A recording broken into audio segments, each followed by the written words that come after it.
Everyone, welcome to another episode of Independent Artists Unite song series. Super psyched all the way from Chattanooga, Tennessee. Pedro from More Is Not Enough. It is Chattanooga, right? Yeah, yeah, How, yeah. Thank you for having me. Yeah, yeah. Go. Roughly how, same size. Keep it this way. how many Chattanooga choo-choo jokes have you heard since you've Literally been there? none. Never. Oh, wow. I hear people mention it like all the time, but like not, I think I'm the only one who like giggles every time I hear it. Like it's still super fun. Like Chattanooga Choo Choo. It's fun. It's a super fun thing to say. But other than that, no, Well, no. I've met no one that's like actually even like mentioned it even slightly kiddingly. It'll just be like, oh, Chattanooga Choo Choo. I still feel like Young Frankenstein is like the funniest movie of all Oh my time. God, I haven't seen like I remember watching that I was still a kid when I saw that and I oh my God, I do not remember like I need to watch that again because I remember it being so good. Mm, But I haven't watched it and so like I haven't really sat down to like watch many movies and so like it's been recently I started watching like movies and stuff like that again. Like it's been a lot of writing and a lot of uh like other side project things to the point where I I glance I yeah. glance at the TV and And that's changing diapers, right? You've yeah, also had yeah, young a kids. lot of tips still on that one. Yeah, that's still going on. Just did a couple before I got everybody out. This I have three kids, and I it's not totally uncoincidentally was a time when I was not writing music at all. yeah, no, It's just like, wow. yeah, when We the had first three one was that born. were eight. We have three that are 18 months apart each. So Oh wow. we almost had three in diapers at once. Yeah, that's It was insane. crazy. Yeah. Yeah. As soon as once I was like, oh, we're done with diapers because my daughter Presley was like, and then all of a sudden, bam.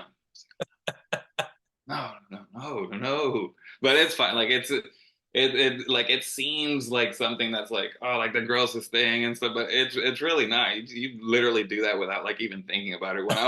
I remember before I ever had kids, like I was like, oh, the grossest thing is like kid boogers and stuff. Like I'll never and I'm sitting there like now, sitting there, Yeah. give me Yeah. all of that goes away.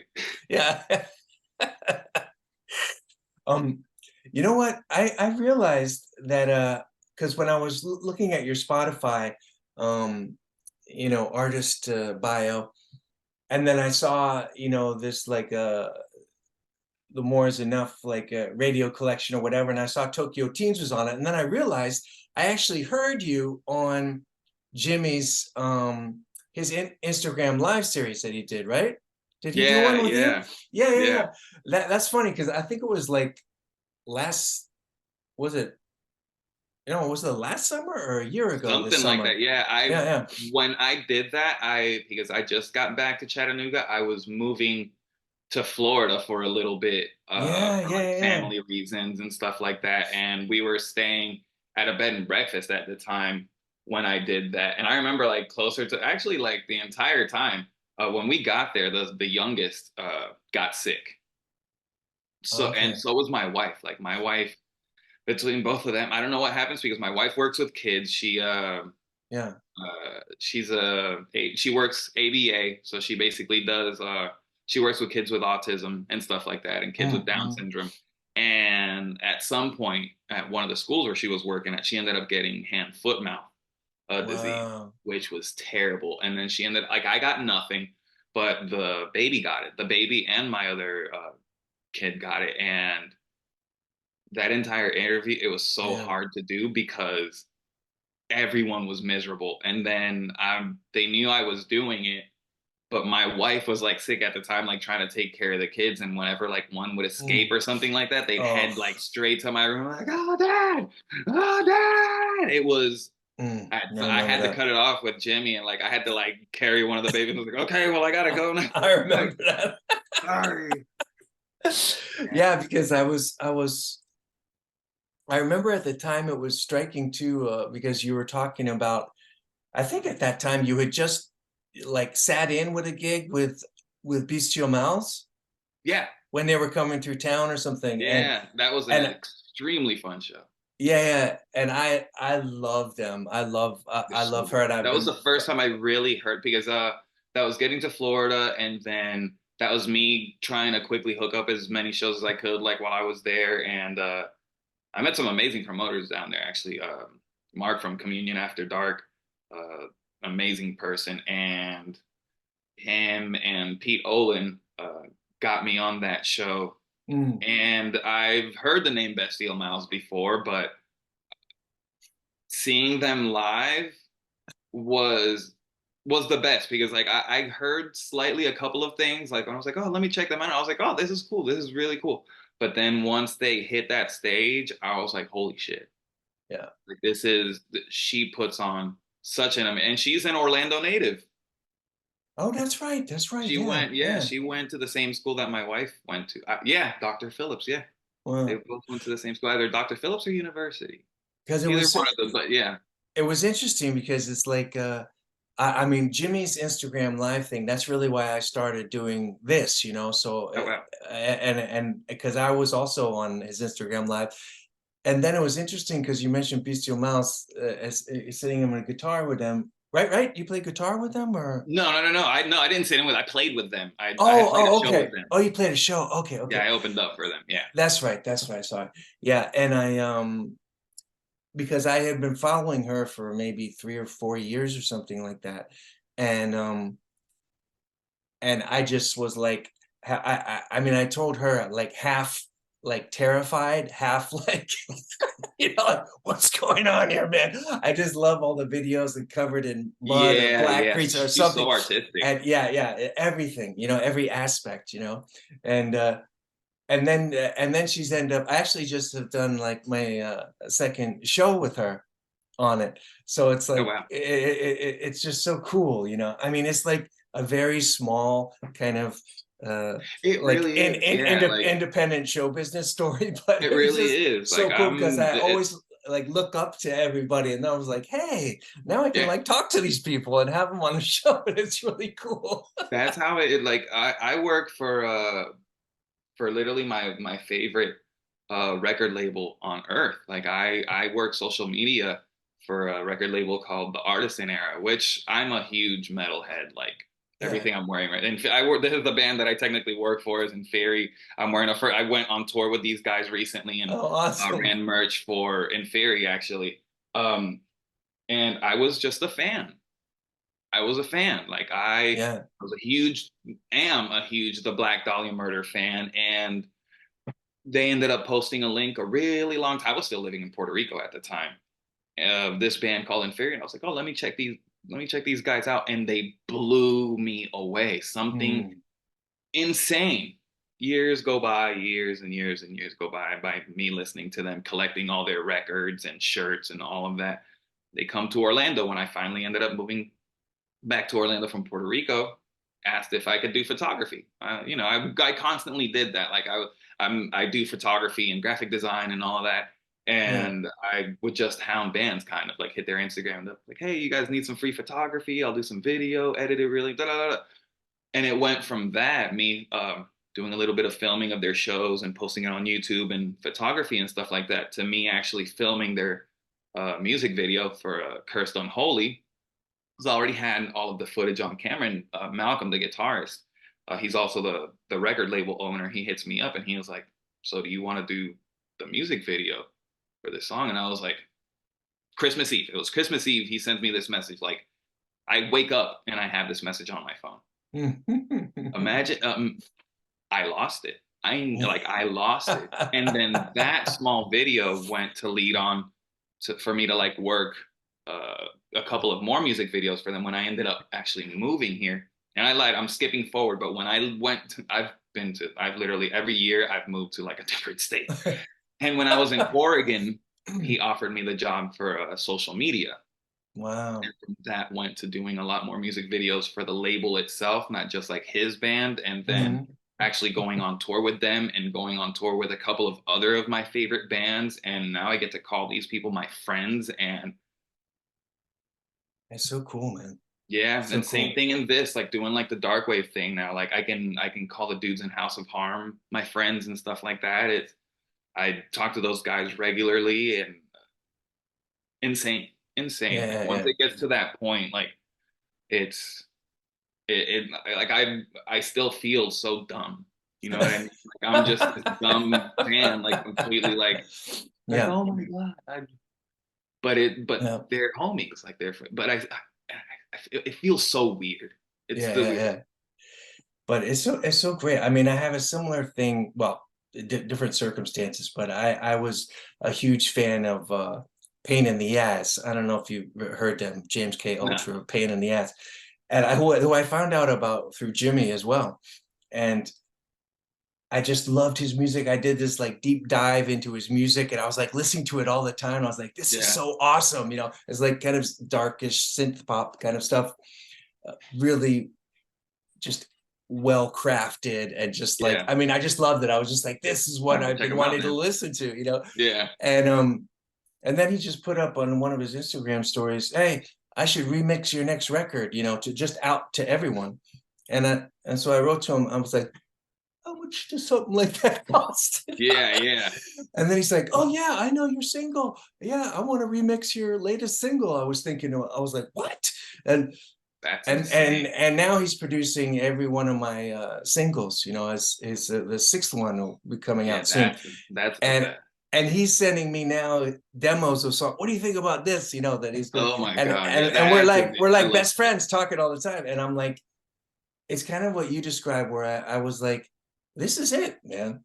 yeah. Like this is, I mean, what else do I want? You know what I mean? Yeah. It's like this like 14-year-old kid like looking at dreaming about the gatefold of David Bowie albums or whatever, and but it's like really I want to feel like what I thought I wanted to be, like this huge rock star.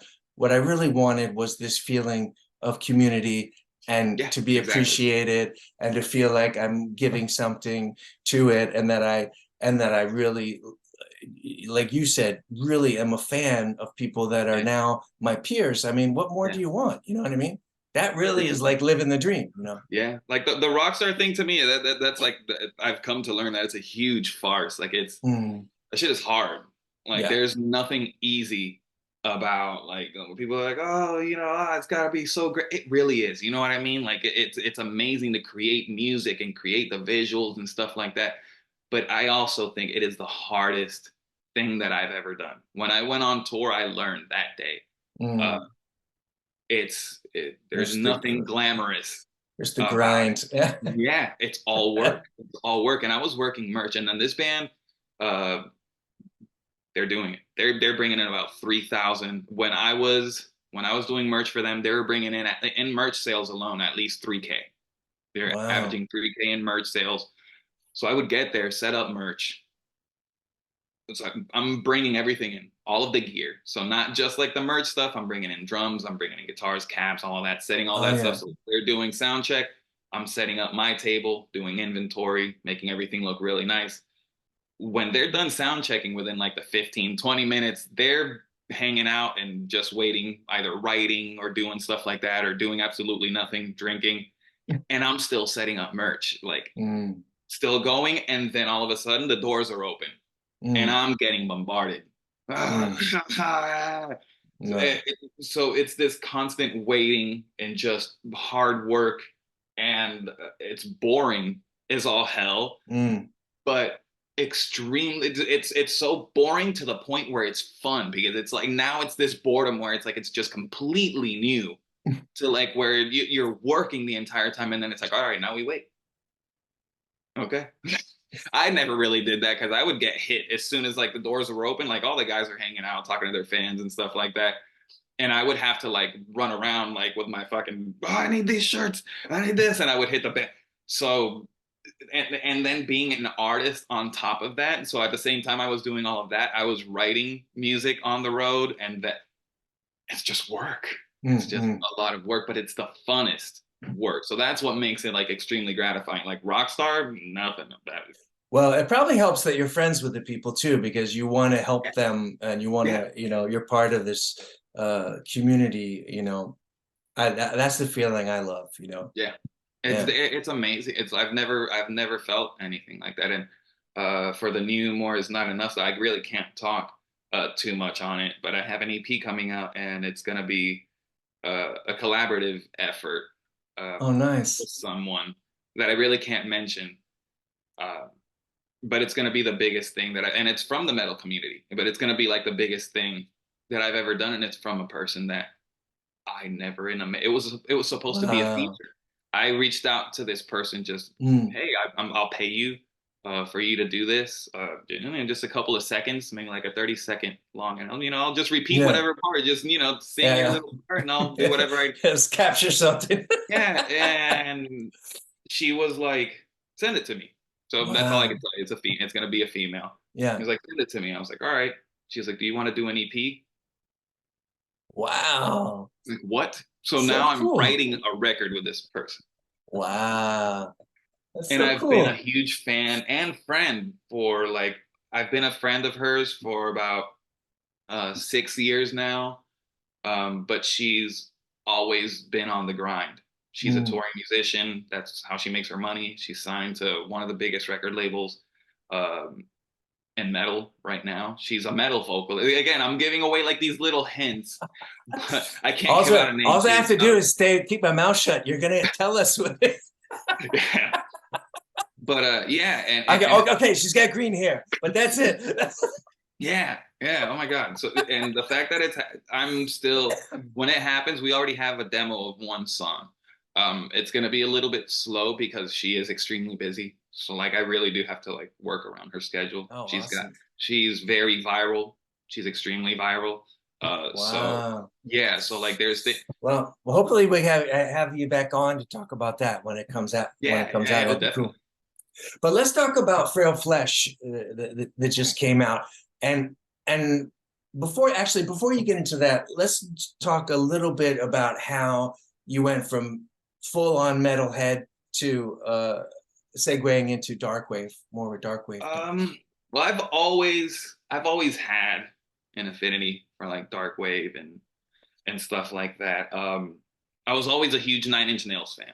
Okay. So like that and Depeche Mode. So it's like, you throw those names out there. It's like, oh, the obvious. Like, you know what I mean? But those Mm, always stuck with me. yeah, I yeah, was yeah. I was always like into the heavier stuff. And even like when I was younger, when it wasn't like the heavier stuff, it was like stuff like Iron Maiden, Megadeth, and that's what my Mhm. older brother like got me into. Yeah. And as time progressed, he was also like into Depeche Mode. Like he's the one who Mm, introduced me to that. I remember I had the Violator tape, yeah. and out of my entire like collection of tapes that I had like as a kid, Violator was always there. And then there was like all the other metal stuff and Violator just chilling. Yeah, yeah. And as time went along, like my music taste got heavier. Mm. Like it went from like the Iron Maiden stuff and Megadeth to like Cannibal Corpse, uh, Carcass, like things like that, just going grindcore and death metal and stuff like that. And but again, all of that stayed with me. Depeche Mode, Joy Division, constantly like always tickled me. I was always listening. None of my friends knew that, Mm. and after trying, and then it was just like starting bands, like trying to like be in metal bands and stuff like that, and never being able to find musicians that can like either they can play the stuff or they never wanted to do any of the business portion of it. They just wanted to write riffs, and that was it. Mm. Mm. Shows, like merch, man. I'm the only one like really put. And after a while, it was just like it was really draining. Mm.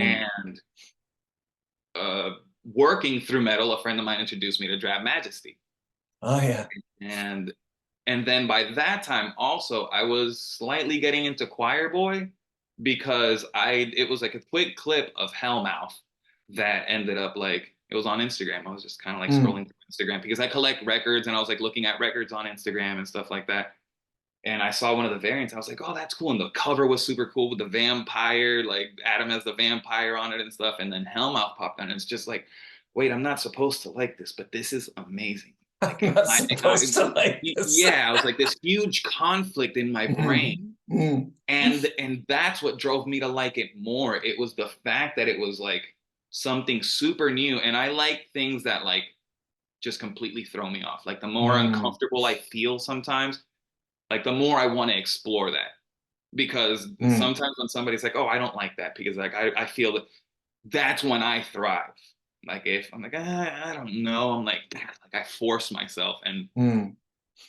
from then on, it was nothing but. Then I just started searching for everything I can like get my hands on. Dark wave, Mm. post punk, then EBM, all of Mm. that shit. Just literally searching as much as I could. I even recently I was watching all of the documentaries I could on industrial and EBM. Uh, Mm. yeah, so now I'm just like I'm super stuck. Like there was a time when I didn't listen to any metal. It was all post-punk, synth wave, dark wave, EBM, industrial, yada Yeah. yada yada. Insert subgenre here, and Yeah. that's all I did. That's all I did. Laid off of Yeah. metal completely. But then that was my aesthetic. Like once I started like writing music and I was planning on doing shows and stuff like that, like I already had it set in my head. I was like, my entire aesthetic is gonna be death metal on stage.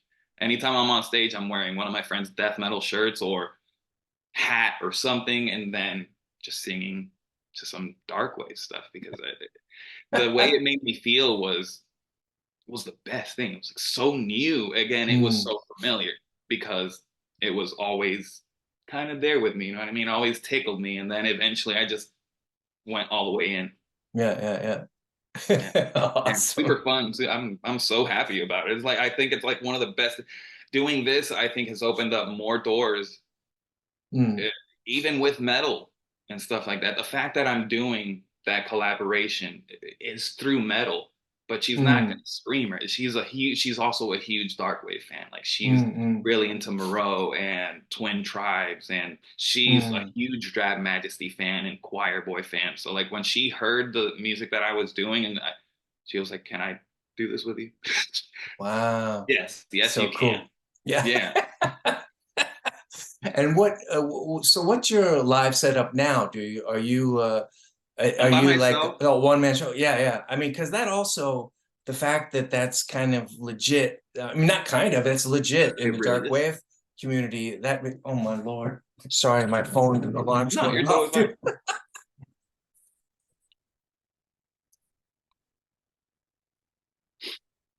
Dude, that's my reminder that we're gonna start filming the show in 15 minutes, okay? Oh, That's how off I am. there it is.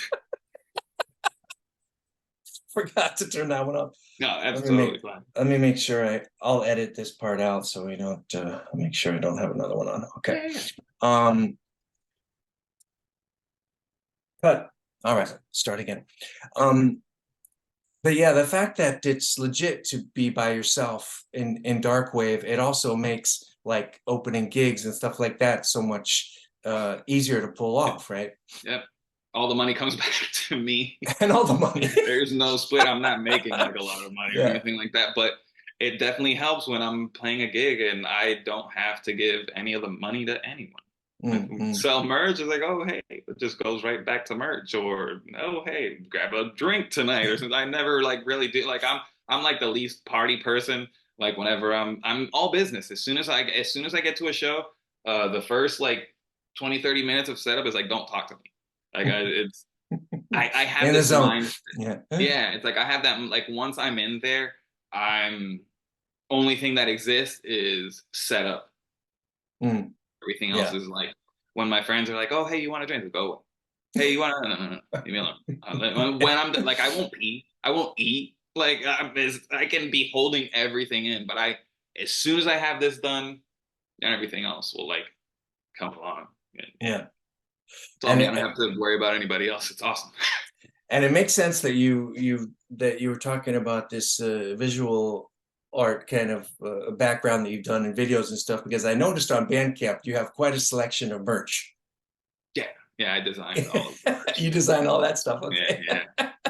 That's a thing I also got from metal. Like if you go to a metal show, like the band that I was Mm, working with, my God, like why? It's amazing, but like it had like 12 or 13 designs or something like that. Mm. And that wasn't including like hoodies or the sweatpants or the beanies or the wall flags, Yeah. hats. That was just the shirts alone, like 12, 13 different designs of shirts, and then like all of the miscellaneous stuff, their tab books, their CDs, and yes, it's like so I was like, you know what? And then I've noticed like in dark wave, it's very minimalistic. Like a lot of Mm. the designs and stuff like that, which I love. Like if you look at a Twin Tribe shirt, like it's like literally one Just color. like a symbol or something. Yeah. Yeah, and that's it. And if you look at everything that I'm like, it's like Yeah. everything's It's super like basic letters, like and a like wow, A yeah, Frank like Frazetta painting. yeah. So I was like, I'm gonna grab that also and apply it to Oh, like the cool. dark wave Yeah, thing. yeah, And yeah, yeah, then yeah, I even have like a death metal logo for More Is Not Enough and stuff like that. I yeah, just yeah, yeah. I swore it in. It's That's gonna be there forever. nice.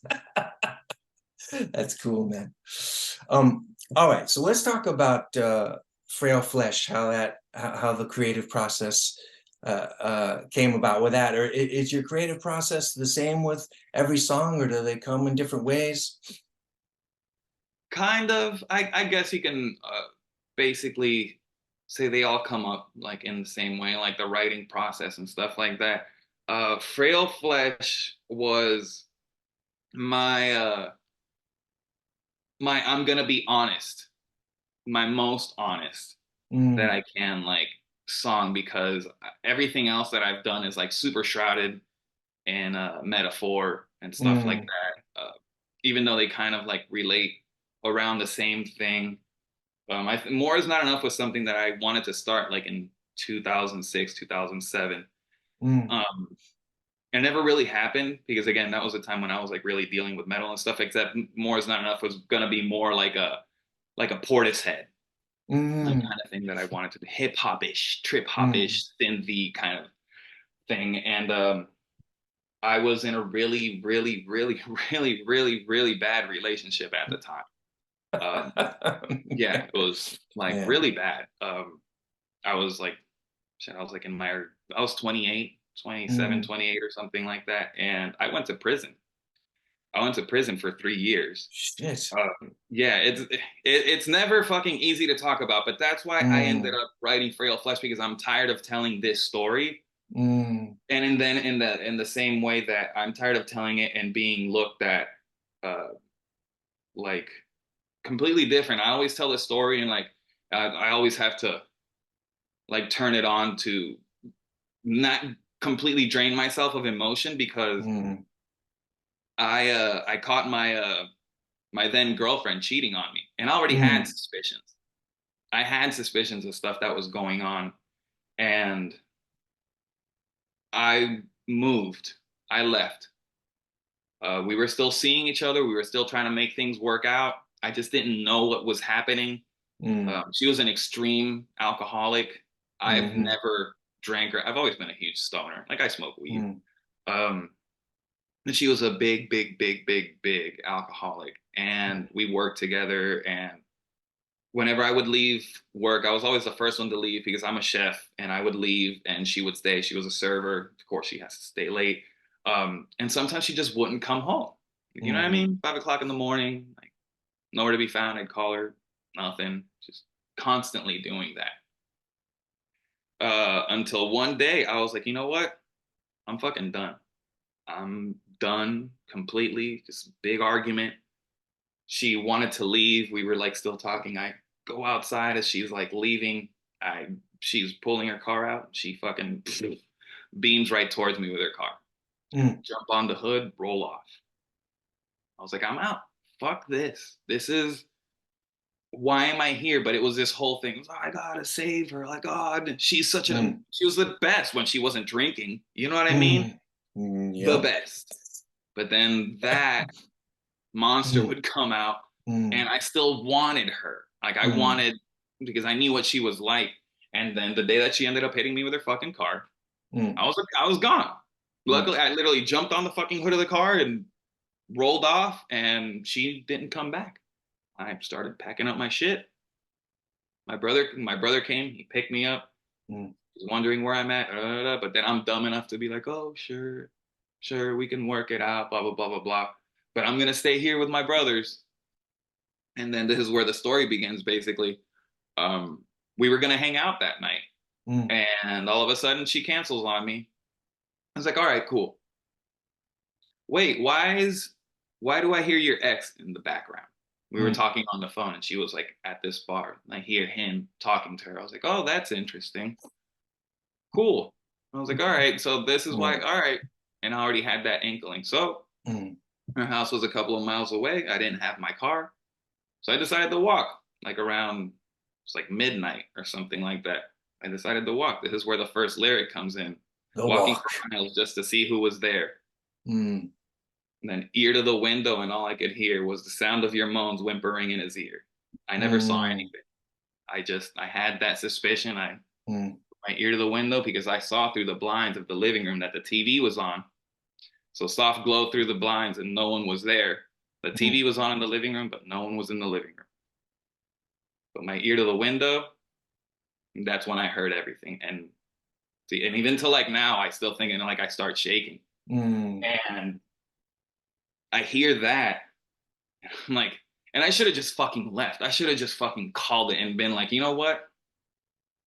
Like, you're not fucking worth this shit. You're really not. But in that time, you hear that shit, and I literally, my entire face was red. My ears were yeah. fucking hot.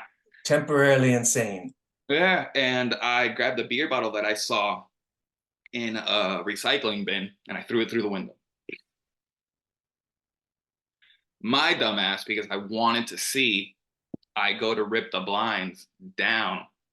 And since like on the window pane, it's just like a square piece. Mm, I'm bringing my hand in to like pull, but I'm an idiot and they were on there so tight that I slammed my hand on top of the shards of glass. oh no. So I severed all of this right here, severed tendons, severed Whoa. nerves, muscle, all of that. It's still numb. All of this is like still numb. Mm, And from all of that, I make it inside the house because the dude who was there literally runs fucking out of the house, just fucking mm, jets out of the front door. And I walk in doing the whole confrontational thing. What the fuck? Yada, yada, yada, yada. She's sitting there beating the fucking living Christ out of me. I grab her and I just kind of fucking like fuck off me. And I'm like, you know what? I was like, I'm out. And when I turn around to fucking leave, she bolts fucking jets right in front of me. Goes to the kitchen, grabs a pair of scissors, starts fucking screaming as loud as she can. She throws herself on the floor. I try to walk over her. She swings the scissors like back at me, like tries to stab my leg with the scissors. Literally, it was like 10 minutes, maybe less. The cops are there. mm, So hands on my head, walking towards the end was another part of the lyric. mm, Because once they were there, they pulled me aside and pulled them aside. And they both corroborated that I came in with a pair of scissors, threatening mm, their lives. All the mm, documentation is still like I was a bloody mess. My hands, I had so much blood all over my hands. To hold those scissors, I first I couldn't hold shit with this hand. Second, there mm, was blood all over me. If I would have held mm, those scissors, there would have been blood on her. There would have been blood on the scissors. None of that shit was found. mm. But I'm broke. Don't have a lawyer. Had a public defender at the time. It was all types of charges brought up on me. 7 felonies. Um, they first offered me 8 years, which was basically everything that I had. Could have given me life in prison, but they came back at me with 8 years because first time offense and all of that shit. And but then my dad, if it wasn't for him, uh, he was like he basically put a second mortgage on his house and got me a Wow. lawyer. The lawyer basically got me off with 3 years. I did a year and a half waiting for trial in jail alone, and then Mm, he got me three and a half with with like time served and stuff like that. And I ended up doing 3 years from that. And then which sucks because now I'm labeled like as a mm, a fucking domestic violence abuser. And that's mm, that's how like I've but nobody that I've met, this was in 2008. I left prison in 2011. And everybody that I've met and that I have told the story to, no one has not that nobody has given a shit, but nobody has ever looked at me any different. mm, Nobody has ever said, oh shit, you're a piece of shit for doing what you did. It's been more of an understanding. Mm. Yeah, And because the fact that you have such good energy, man. But I try because I that have to is who say, I yeah, am. yeah, I'm a happy person. I love being happy. Fucking, that's like my number one. I love seeing my kids being happy. Like I'm just, I, though the music is like grim and stuff like that, like everything that I listen to, technically, mm, from the metal stuff to like this, it's all dark. But me personally, I'm so fucking happy all the time. And yeah, even in prison, in prison, like you tend to people like go into their own race. You know what I mean? And I'm Puerto mm, Rican, and the mm, blacks were blacks, and whites were yeah. whites.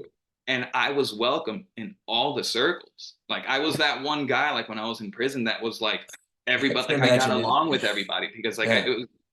I guess I bring that vibe that I'm just. And they would tell me that shit. They were like, "You didn't do that shit." And I'm like, "Are you fucking sure you did that shit?" And Mm, mm, mm. I was like, the throwing the beer bottle part does, but you know what really messed me up and what ended up taking me to prison was the fact that I admitted to throwing the beer bottle Mm. because I definitely did that shit. I was like, oh my God. Ah! And that in Orlando, I don't know if anywhere else, that's throwing a deadly missile into launching a deadly missile into Launching a deadly another missile. dwelling. Okay. Like if I Yeah. literally shot off a rocket into their house. Uh, Well, I tell you, I have a story that's so similar, except it happened in Hollywood, and it turned into 3 days in the Hollywood jail for me. But I I was a heroin addict, you know. oh, wow. Barely survived all that, and was junkies with the woman I was with at the time in Hollywood. We went out there from New York to, make it big, Oh, yeah. in the 90s, or the end of the 90s, 2000. And it turned into, you know, exactly that, exactly the mess, a similar, Yeah. very similar mess. But Yeah. that kind of stuff can happen so fast, man. I mean, I look back on things that I was involved with, and it could have, so many things could have turned into exactly what you did there. I mean, with me, it was the police showed up, and it was how I was to the police. They weren't even going Yeah. to do anything, but I wouldn't stop mouthing off to them, and if you're not going to do anything, get the Oh fuck yeah, out of here. yeah. And it just got worse and worse and worse till finally they're like, all right, let's take this asshole. Yeah, you know my situation was more along the lines of my hands were up. I was like, I'm bleeding everywhere. Please don't handcuff me right now. And they looked at my arm and they were like, holy shit, sit down.